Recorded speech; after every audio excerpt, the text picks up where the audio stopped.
Bakit ganito? Wala man lang sumalubong sa aking pagdating.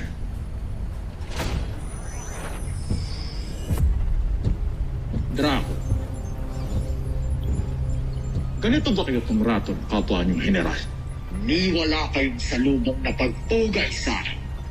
Hindi niyo ba alam na ang emperador mismo ang nagpadala sa akin dito? Hiningi ni Prinsipe Zardos ang iyong tulong. Hindi rin opisyal ang iyong pagdating kaya't walang dapat ipagdiwang.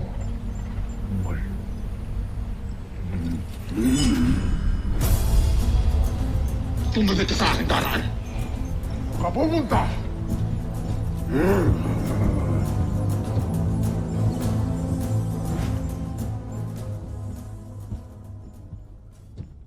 General Oslak, di mo ba alam na isang kabastusan ang umarap sa prinsipe na nakatakip ang muka?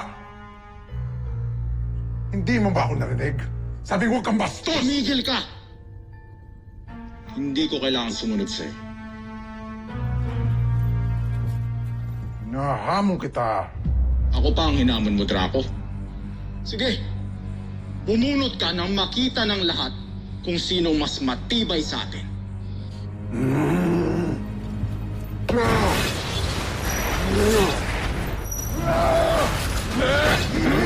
Protektahan ng prinsipe!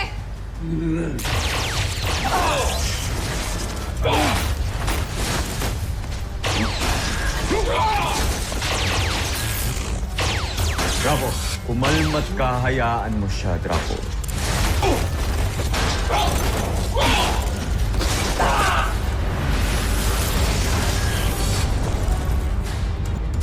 Tama na, Draco!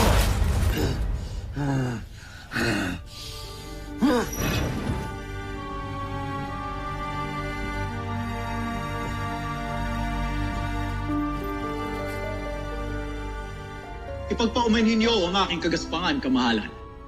Nais ko lamang ipakita sa inyo ang tibay ng aking baluti. Yari ito sa kakaibang uri ng metal, ang Maxican. Isa sa mga pinakamatibay na bakal sa buong kalawakan. Kung makakagawa tayo ng mga beast fighter gamit ang ganitong klaseng material, kahit ang laser sword ni Voltes 5 ay hindi kakayaning masakin ito. Napakadaling sabihin. Kamahalan, handa akong patunayan sa inyo ang tibay ng aking baluti. Joffre, kung mamarapatin ninyo, hayaan natin siyang sumailalim sa ilang pagsubok upang malaman kung totoo ang sinasabi niya. Tama ka, General Zan. Kung gayon, ihanda mo ang iyong sarili at ang iyong baluti, General Oslak.